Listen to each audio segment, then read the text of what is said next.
Hello दोस्तों, कैसे हैं आप सब। उम्मीद करती हूँ कि आप लोग अच्छे होंगे और अपनी पढ़ाई अच्छे से कर रहे होंगे। तो दोस्तों, आज हम पॉलिटी के घटना चक्र का चैप्टर संसद का दूसरा पार्ट राज्यसभा से रिलेटेड डिस्कस करेंगे। इससे रिलेटेड एमसीक्यू पर भी डिस्कस करेंगे। तो चलिए स्टार्ट करते हैं। नोट से देख लेते हैं। संसद के उच्च सदन को राज्यसभा कहते हैं। क्या कहते हैं? राज्यसभा कहते हैं। इस सदन की अधिकतम सदस्य संख्या 250 निर्धारित की गई है। अनुच्छेद 80 के अनुसार राज्यसभा राज्य और संघ राज्य क्षेत्रों के 238 से अनधिक निर्वाचित अप्रत्यक्ष रूप से तथा राष्ट्रपति द्वारा मनोनीत 12 सदस्य मिलकर बनेगी। वर्तमान में 12 मनोनीत और 233 निर्वाचित सदस्य सहित राज्यसभा की कुल सदस्य संख्या 245 है। राष्ट्रपति द्वारा नामांकित किए जाने वाले सदस्य ऐसे व्यक्ति होंगे जिसे साहित्य, विज्ञान, कला और समाज सेवा में ज्ञान या व्यवहारिक अनुभव हो। राज्यसभा में प्रत्येक राज्य के प्रतिनिधियों का निर्वाचन उस राज्य की विधानसभा के निर्वाचित सदस्यों द्वारा किया जाता है। राज्य के लिए निर्वाचन आनुपातिक प्रतिनिधित्व पद्धति के अनुसार एकल संक्रमणीय मत द्वारा किया जाता है। राज्यसभा का विघटन नहीं होता है, यह अस्थायी होता है, इसका विघटन नहीं होता है। यह एक अस्थायी सदन है। राज्यसभा के यथासंभव निकटतम 1/3 सदस्य प्रत्येक 2 वर्ष की समाप्ति पर सेवानिवृत्त हो जाते हैं। इस प्रकार इनके सदस्यों का कार्यकाल 6 वर्ष का होता है। राज्यसभा का सदस्य होने के लिए न्यूनतम आयु 30 वर्ष होनी चाहिए। राज्यसभा का सभापति राज्यसभा का सदस्य नहीं होता है। भारत का उपराष्ट्रपति राज्यसभा का पदेन सभापति होता है।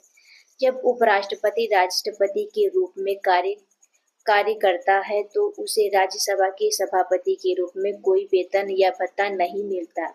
इस अवधि में वह राष्ट्रपति को मिलने वाले वेतन एवं भत्ते प्राप्त करता है। राज्यसभा अपने सदस्यों में से एक उपसभापति चुनती है। उपसभापति अपना त्यागपत्र सभापति को देता है। उपसभापति को राज्यसभा बहुमत से पद से हटा सकती है। जब सभापति का पद रिक्त हो तो उपसभापति उस पद के कर्तव्यों का पालन करेगा। जब उपराष्ट्रपति को उनके पद से हटाने का कोई संकल्प विचाराधीन हो तब वह सभापति के रूप में पीठासीन नहीं होंगे। राज्यसभा में राज्यों को प्रतिनिधित्व उनकी जनसंख्या के अनुपात में दिया जाता है। वर्ष 2003 में लोक प्रतिनिधित्व अधिनियम 1951 में संशोधन के माध्यम से यह व्यवस्था की गई कि कोई भी व्यक्ति राज्यसभा के लिए कहीं से भी चुनाव लड़ सकता है, चाहे वह किसी भी राज्य के संसदीय क्षेत्र का पंजीकृत मतदाता हो। अनुच्छेद 312 के तहत अखिल भारतीय सेवा को सृजन राज्यसभा की एकांकित शक्ति भारत के संघ राज्य क्षेत्रों में से मात्र 3 दिल्ली, पुदुचेरी तथा जम्मू एवं कश्मीर संघ राज्य क्षेत्र के प्रतिनिधित्व राज्यसभा में शामिल होते हैं। भारतीय संविधान की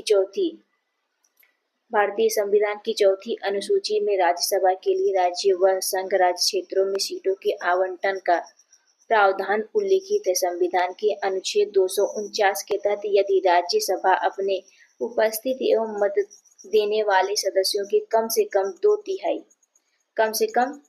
तिहाई बहुमत से ऐसा संकल्प पारित करे कि राज्य सूची के किसी विषय पर विधि बनाना राष्ट्रीय हित में आवश्यक है तो संसद उस विषय पर विधि बना सकती है, परंतु यह प्रस्ताव 1 वर्ष से अधिक समय तक अस्तित्व में नहीं रहता है। अनुच्छेद 250 के अनुसार आपातकाल की स्थिति में संसद को राज्य सूची में उल्लिखित किसी विषय के संबंध में भारत के संपूर्ण राज्य क्षेत्र या उनके किसी भी भाग के लिए कानून बनाने की शक्ति होती है, परंतु आपातकाल की समाप्ति के पश्चात 6 माह की अवधि से अधिक यह प्रावधान प्रभावी नहीं रहता है। अनुच्छेद 252 के अनुसार 2 या 2 से अधिक राज्यों के विधानमंडल एक प्रस्ताव पारित कर यदि संसद की अनुरोध करे कि राज्य सूची के विषयों पर संसद द्वारा कानून बनाया जाए तो संसद उन राज्यों के संदर्भ में उन विषयों पर कानून बना सकती है। अनुच्छेद 253 के अनुसार संसद को किसी अन्य देश या देश के साथ संधि अथवा समझौते को लागू करने के उद्देश्य से किसी भी विषय पर कानून बनाने का अधिकार है। आगे देख लेते हैं, इससे रिलेटेड प्रश्न देख लेते हैं। प्रश्न कोश, राज्यसभा की निश्चित सदस्य संख्या क्या है? तो आपका हो जाएगा आंसर डी 250। राज्यसभा की निश्चित अधिकतम सदस्य संख्या 250 है, जिसमें राज्यों, संघीय क्षेत्र से 238 से अनधिक सदस्य और राष्ट्रपति द्वारा साहित्य, विज्ञान, कला और समाज सेवा के क्षेत्र से मनोनीत 12 सदस्य हो सकते हैं। वर्तमान में राज्यसभा में कुल 245 सदस्य हैं, जिसमें 225 सदस्य राज्य विधानसभाओं के सदस्यों द्वारा एवं 8 संघीय क्षेत्रों, 3 दिल्ली, 1 पुदुचेरी, 4 जम्मू एवं कश्मीर से एकल संक्रमणी मत पद्धति से निर्वाचित होते हैं, जबकि 12 सदस्य राष्ट्रपति द्वारा मनोनीत किए जाते हैं।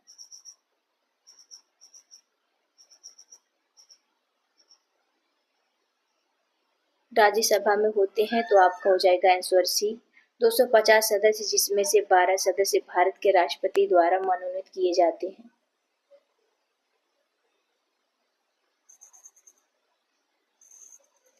संविधान के अनुच्छेद 80(1) के उपखंड क एवं ख के अनुसार राज्य के और संघ राज्य क्षेत्रों के 238 से अनधिक प्रतिनिधित्व तथा राष्ट्रपति द्वारा नाम निर्देशित किए जाने वाले 12 सदस्य से मिलकर राज्यसभा बनेगी।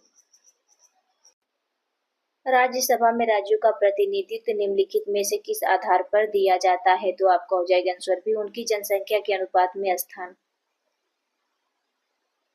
राज्यसभा में राज्यों का संघ राज्य क्षेत्रों को प्रतिनिधित्व उनकी जनसंख्या के अनुपात में दिया गया है। इस प्रकार किसी राज्य से राज्यसभा में कितनी सीटें होंगी, इसका निर्धारण संविधान की 4वीं अनुसूची में दिया गया है। निम्नलिखित कथनों पर विचार कीजिए। पहला, संघ राज्य क्षेत्रों का राज्यसभा में प्रतिनिधित्व नहीं होता, यह गलत हो जाएगा। दूसरा, निर्वाचन झगड़ों का निर्णय करना मुख्य निर्वाचन आयुक्त के अधिकार क्षेत्र में है, यह गलत हो जाएगा। तीसरा, भारत के संविधान के अनुसार संसद में केवल लोकसभा और राज्यसभा होती है, यह भी गलत हो जाएगा। इसलिए हमारा आंसर हो जाएगा डी, कोई भी नहीं। संघ राज्य क्षेत्रों का राज्यसभा में प्रतिनिधित्व होता है। दिल्ली के लिए 3, पुदुचेरी के लिए 1 तथा जम्मू एवं कश्मीर के लिए 4 राज्यसभा सीटें हैं।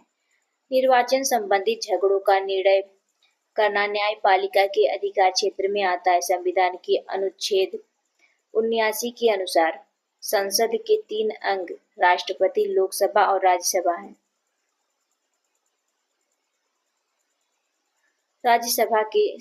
राज्यसभा के सदस्य चुने जाते हैं तो आपका हो जाएगा आंसर ए, राज्य की विधानसभाओं द्वारा।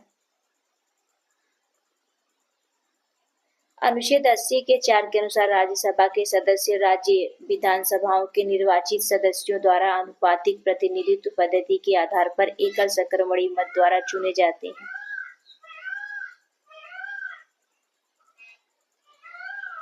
निम्नलिखित में से राज्यसभा के विषय में कौन सही है? चलिए देख लेते हैं। पहला, यह भंग नहीं की जा सकती, ये बिल्कुल सही है। इसका कार्यकाल 5 वर्ष का होता है, तो ये गलत हो जाएगा। कार्यकाल 6 वर्ष का होता है। तीसरा, प्रत्येक 2 वर्ष बाद इनके 1/3 सदस्य का कार्यकाल समाप्त हो जाता है, तो ये भी सही है बिल्कुल। इसलिए हमारा आंसर सी हो जाएगा 1 और 3। राज्यसभा एक अस्थायी सदन है, इसे भंग नहीं किया जा सकता है।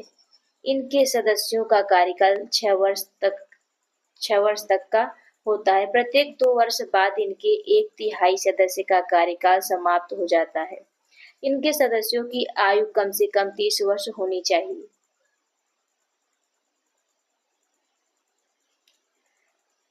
नीचे 2 कथन दिए गए हैं, एक को अभिकथन ए तथा दूसरे को कारण आर कहा गया है। चलिए देख लेते हैं। अब अभिकथन एक, राज्यसभा का विघटन नहीं होता। ये बिल्कुल सही है। कारण उनके यथासंभव 1/3 सदस्य हर दूसरे वर्ष सेवानिवृत्त हो जाते हैं। ये भी सही है, इसलिए हमारा आंसर ए हो जाएगा। ए और आर दोनों सही है और आर ए की सही व्याख्या करता है। राज्यसभा के सदस्यों का कार्यकाल कितने वर्ष का होता है? तो आपका हो जाएगा आंसर सी 6 वर्ष। अनुच्छेद 83(1) के अनुसार राज्यसभा का विघटन नहीं होगा, अर्थात यह एक अस्थायी सदन है। राज्यसभा के सदस्यों का कार्यकाल 6 वर्ष होता है। इनके यथासंभव निकटतम 1/3 सदस्य प्रत्येक 2 वर्ष की समाप्ति पर सेवानिवृत्त हो जाते हैं। राज्यसभा के संदर्भ में निम्नलिखित में से कौन सा कथन सही है? तो आपका हो जाएगा आंसर ए। इनके 1/3 सदस्य प्रति 2 वर्ष में अवकाश प्राप्त करते हैं। राज्यसभा के सदस्य चुने जाते हैं, तो आपका हो जाएगा आंसर सी 6 वर्ष के लिए। राज्यसभा को अस्थायी सदन कहते हैं क्योंकि, तो आपका आंसर हो जाएगा बी, इसे विघटित नहीं किया जा सकता, यह अस्थायी सदन होता है। हमारे संविधान के अनुसार राज्यसभा का कार्यकाल, तो आपका हो जाएगा आंसर डी, समाप्त होने का विषय नहीं है। राज्यसभा को भंग करने का अधिकार किससे प्राप्त है? तो आपको हो जाएगा आंसर डी, उपर्युक्त में से कोई नहीं, इसे भंग नहीं किया जा सकता।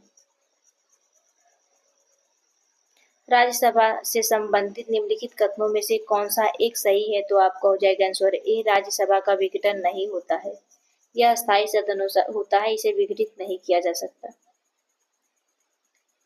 राज्यसभा अस्थायी सदन है, इसका विघटन नहीं होता। इनके सदस्यों का कार्यकाल 6 वर्ष का होता है तथा 1/3 सदस्य का निर्वाचन प्रत्येक 2 वर्ष पर होता है। साथ ही उपराष्ट्रपति राज्यसभा का पदेन सभापति होता है तथा महान्यायवादी को संसद के दोनों सदनों में बोलने का अधिकार है।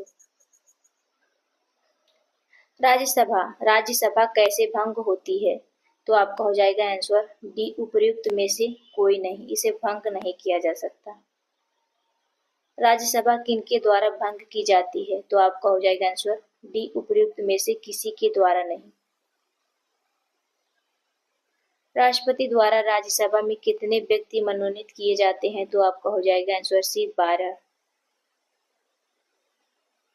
अनुच्छेद 80(1) का एवं अनुच्छेद 80(3) के अनुसार राष्ट्रपति द्वारा राज्यसभा में 12 व्यक्ति मनोनीत किए जाते हैं, जिन्हें साहित्य विज्ञान, कला और समाज सेवा के क्षेत्र में विशेष ज्ञान या व्यवहारिक अनुभव प्राप्त हो। राष्ट्रपति मनोनीत कर सकता है, तो आपका हो जाएगा आंसर बी, राज्यसभा में 2 सदस्य।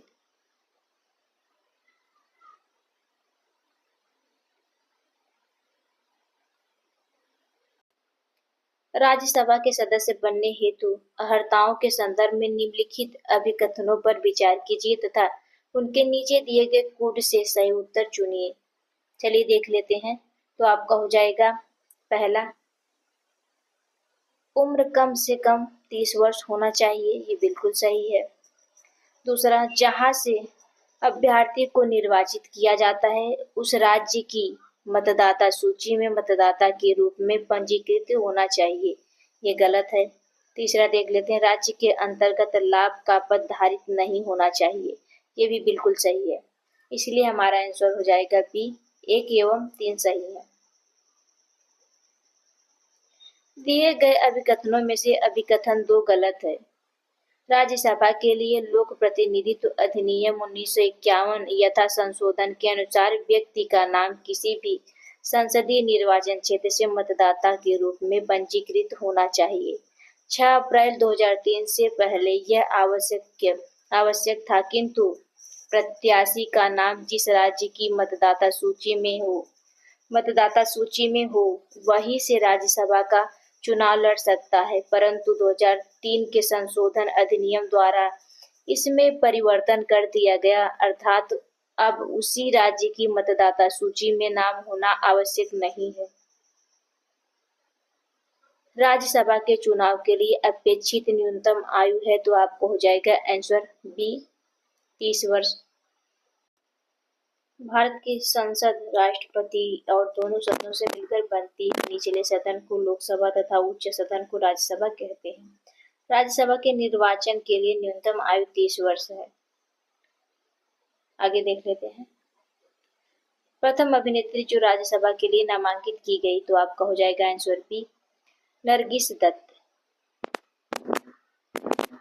भारत की प्रथम अभिनेत्री जिसे राज्यसभा के लिए नामांकित किया गया नरगिस दत्त थी, जिनका कार्यकाल 3 अप्रैल 1980 से 3 मई 1981 तक चला। जयललिता जयराम AIDMK इसका अर्थ है मतलब अखिल भारतीय अन्य द्रविड़ प्रगति संघ की राज्यसभा सदस्य थी, जो 3 अप्रैल 1984 से 28 जनवरी 1989 तक अपने पद पर रही। वैजयंती माला बाली 27 अप्रैल 1993 से 26 अप्रैल 1999 तक राज्यसभा के लिए नामांकित सदस्यों में से थी।